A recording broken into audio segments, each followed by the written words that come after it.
বিধায়কের বিরুদ্ধে মারধরের অভিযোগ, আর সে অভিযোগ গ্রহণই করল না কালনা থানা। শেষে মুখ্যমন্ত্রীর দফতরের দ্বারস্থ কালনার তৃণমূল কংগ্রেস কর্মী ঋষিকেশ দাস। নবান্নের নির্দেশে জেলা পুলিশ সুপারের কাছে অভিযোগ জমা দিলেন তিনি। 14 তারিখ রাত 12টা থেকে 1টার মধ্যে, যেহেতু আমার ধানি মাছ মানে পুকুরের ব্যবসা, পুকুরে মাছ চাষের ব্যবসা, আমাকে সারা রাতই মোটামুটি পুকুর পাহাড়ের কারণে ঘুরতে হয়। এমএলএর বাড়ির সামনে দিয়ে, এমএলএর বাড়ির কিছুটা দূর দিয়ে মিউনিসিপ্যালিটির রাস্তা দিয়ে যখন যাচ্ছি, এমএলএ আশ্রিত দুষ্কৃতীরা আমাকে কটূক্তি করলে আমি দাঁড়িয়ে জিজ্ঞেস করতে গেলে এমএলএ এসে আমাকে চড়থাপড় দিয়ে জ্ঞানহারা করে দেয়। আবার যখন জ্ঞান আসে তখন আবার ওর ক্ষমতার অপব্যবহার করে ও পুলিশ দিয়ে আমাকে তুলিয়ে দেয়। যাই হোক, পরের দিন 15 তারিখে কালনা আদালত আমার জামিন মঞ্জুর করে। এবার ওর এখন উদ্দেশ্য হচ্ছে আমাকে মেরে ফেলা। কিন্তু কেন একজন তৃণমূল কংগ্রেসের বিধায়ক একজন ছোট ব্যবসায়ী ও তৃণমূল কর্মীকে মেরে ফেলতে চাইবেন, সে কথা জানতে আমাদের পিছিয়ে যেতে হবে আরো অন্তত 9 বছর।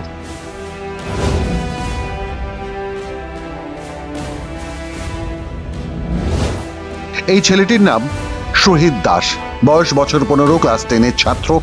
বেঁচে থাকলে 24 বছরের টকবকে যুবক হতো আজ, কিন্তু হয়নি।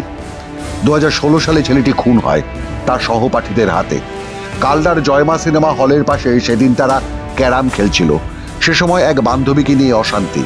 অভিযোগ, কিশোর শহীদকে খুন করে তার বাবার মাছের পুকুরে ফেলে দেওয়া হয়েছিল। সেই খুনের মামলায় মূল অভিযুক্ত ছেলেটির নাম ছিল কুণাল বাগ। এই কুণাল বাগ অম্বিকা কালনা পুরসভার তখনকার চেয়ারম্যানের সুপুত্র। সেই চেয়ারম্যানের নাম দেবপ্রসাদ বাগ, যিনি বর্তমানে কালনার বিধায়ক হয়েছেন তৃণমূল কংগ্রেসের প্রতীকে। 2021 থেকে 2025 এক বছরে সম্পদের পাশাপাশি অসীম ক্ষমতা এসে গেছে হাতে। এলাকার বিধায়ক হওয়ার কারণে দাপটও বেড়েছে। সে কারণেই এখন ঋষিকেশকে প্রাণে মারার হুমকি, বিধায়কের ক্ষমতা দেখিয়ে গ্রেফতার করানো, আর এসবই তার নিজের ছেলেকে বাঁচাতে।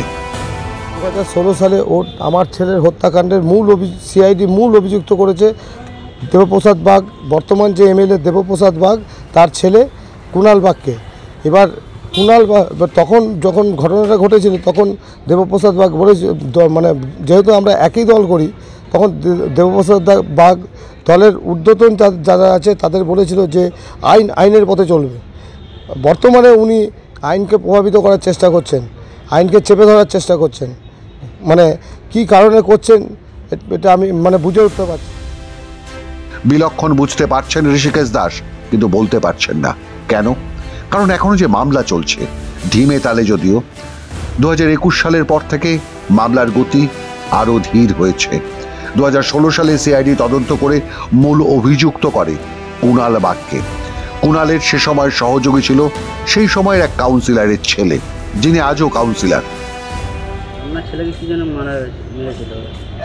সেটা তো আদালত এখনো পরিষ্কার হয়নি, বিচারাধীন আছে টোটালটাই, ঠিক আছে। এখনো সাক্ষী কমপ্লিট হয়নি, এবার সেটা তো আদালত বলবে। এখন কি মনে করছেন যে আপনার ছেলের মৃত্যু কারণের জন্য আপনাকে এরকম ভাবে ধমকি দিচ্ছে? মাঝে আমাকে টাকার অফার করেছে 2-3 জনকে দিয়ে, আমি ওটা এমএলএ করেছে, ঠিক আছে। এবার আমি রাজি হইনি। এবার ও আমাকে মেরে ফেলার জন্য এখন স্কিম করছে, চক্রান্ত।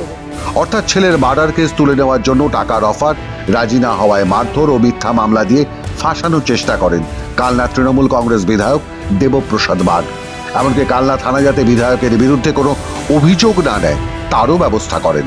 আর এরপরই মুখ্যমন্ত্রীর কাছে ছুটে যাওয়া, সেখান থেকে চিঠি নিয়ে এসপি অফিসে এসে অভিযোগ দায়ের। যদিও এই সমস্ত ঘটনাই অস্বীকার করেছেন কালনার তৃণমূল কংগ্রেসের বিধায়ক। 16 সাল থেকে আমার এবং আমার পরিবারের উপর এই ঋষিকেশ দাস এবং সঙ্গে কিছু লোক আছে যারা হচ্ছে যে তৃণমূলের মুখোশ ধরে পড়ে বসে আছে, তারা গত 2016 সাল থেকে নানান রকমভাবে চেষ্টা করছে যে আমাকে হেয় প্রতিপূর্ণ করা, শুধু না আমার পরিবারটাকে খতম করারও একটা তারা চেষ্টা চালিয়ে যাচ্ছে। 2016 সালে এরকম একটা ঘটনাকে কেন্দ্র করে আমার ছেলে সহ 3 জন, অর্থাৎ আর একজন কাউন্সিলর আছে, তাদেরকে ফাঁসিয়েছিল।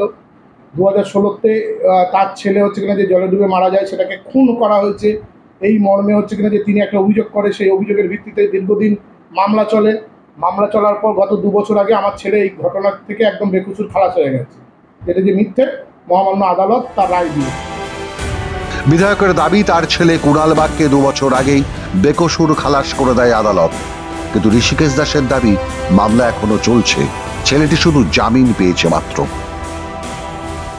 মাননীয় বিধায়ক যে মিথ্যা কথা বলছেন তার প্রমাণ আমি দিয়ে দিচ্ছি।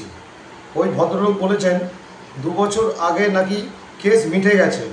আপনারা কেস নাম্বার 315/16 কালনা PS ওর আপডেট দেখুন। সিআইডি ইনভেস্টিগেশনে মেইন অ্যাকিউজড পার্সন হচ্ছে Kunal Bag, son of Debprasad Bag, MLA of Kalna. কালনার বিধায়ক এখন গোটা ঘটনাকে তৃণমূল বিজেপির রং দিতে চাইছেন, তারও জবাব দিয়েছেন ঋষিকেশ দাস। দলের কেউ লোক না, কারণ আমি দেখিয়ে দেবো আপনারা যেখানে যে ঋষিকেশ দাসের প্রোফাইল, আমার প্রোফাইল থেকেও না, ঋষিকেশ দাসেরই প্রোফাইল থেকে তৃণমূলের বিরুদ্ধে বিজেপির পক্ষ নিয়ে হাজার হাজার পোস্ট দেখিয়ে দেবো। এই পোস্টগুলো করার পর যে সমস্ত তৃণমূলের লিডারের সঙ্গে বসে চা খাচ্ছে তারা কি তৃণমূল করে? আমাকে বিজেপি বলেছেন 2022 সালে মিউনিসিপ্যালিটি ইলেকশন এজেন্ট ছিলাম।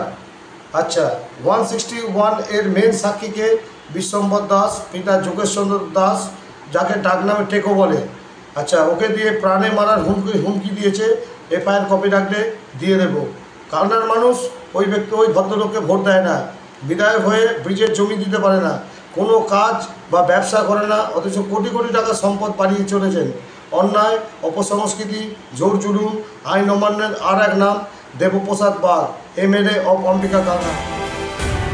সন্তানহারা একজন বাবা 9 বছর ধরে লড়ছেন তার দলের এক নেতার বিরুদ্ধে, যিনি অম্বিকা কালনার একদা চেয়ারম্যান ও বর্তমানে বিধায়ক। ঋষিকেশবাবু বিচার চাইছেন তার সন্তানের খুনের। ইতিমধ্যে রাজ্য সরকারের গোয়েন্দা দপ্তর সিআইডি তার রিপোর্ট জমা দিয়েছে আদালতে। আজও আদালতে সব সাক্ষ্য গ্রহণ শেষ হয়নি, তারিখ পে তারিখ চলছে। টাকা, ভয়, হুমকির মধ্যে এবার ঋষিকেশকে মিথ্যা অভিযোগে ফাঁসানো হলো কালনা থানায়। বিজেপির দাবি এই সরকার থাকলে কোনোদিন বিচার পাবেন না এই সন্তানহারা বাবা। এটা গোটা বাংলা জুড়ে আমরা দেখছি যে তৃণমূলের যারা নেতা রয়েছেন, শাসক দলের যারা বিধায়ক রয়েছে, MP রয়েছে, তারা তো দাদাগিরি করছেন এবং প্রশাসনের একাংশকে, পুরো প্রশাসনকে বলবো না, প্রশাসনের একাংশকে তারা নিজেদের স্বার্থে এবং নিজেদের স্বার্থ সিদ্ধির জন্য, ক্ষমতাকে কায়েম করার জন্য কিন্তু ব্যবহার করছে। আর পুলিশেরও একাংশ রয়েছে, প্রশাসনের একাংশ রয়েছে যারা নিজেদের সিটডারা বিক্রি করে দিয়ে আজকে তাদের জুতো চাটছে, চটি চাটছে। তো আমরা এটা দেখতে পাচ্ছি গোটা বাংলা জুড়েই হচ্ছে। আপনি কোনো একটা বিধায়কের বিরুদ্ধে বলুন বা কোনো শাসক দলের কোনো নেতা, মন্ত্রী, ব্লক সভাপতি, বুথ সভাপতির বিরুদ্ধে কোনো অভিযোগ করতে যান, ওনারা নেবেন না, FIRও নেবেন না এবং আপনাকে ঘুরিয়ে দেবে। ঘুরিয়ে দেওয়ার পর ওনারা বলবেন যে কোর্টে যান, আমরা এটা নিতে পারবো না, এইভাবে বলবে। কিন্তু ওই পুলিশই দেখা যাবে যে যখন বিরোধী দলে কোনো কেস হবে, বিরোধী দলে কেউ যুক্ত হবে বা তার বিরুদ্ধে অভিযোগ আসবে, শুধুমাত্র তার ভিত্তিতে কিন্তু তারা তখন স্বতঃপ্রণোদিতভাবে মামলা রুজু করবে এবং তখন অতি সক্রিয় হয়ে যাবে। আবার এই পুলিশই শাসক দলের লোকজন যখন তাদেরকে অ্যাটাক করবে, তারা টেবিলের তলায় লুকিয়ে পড়ে, ফাইল মাথায় যাবে। নিজের ওপর হামলার অভিযোগ জানাতেই যে রাজ্যে কালনা থেকে কালীঘাট পর্যন্ত মুখ্যমন্ত্রীর বাড়ি যেতে হয়, তারপরও নবান্নের নির্দেশে জেলার SP অভিযোগ নেন, সেই রাজ্য কিভাবে চলছে তা রাজ্যের মুখ্যমন্ত্রী বলতে পারবেন। আর জানেন বিচারের সন্ধানে 9 বছর ধরে ঘুরতে থাকা এই সন্তানহারা বাবা। মাধ্যম ব্যুরো রিপোর্ট।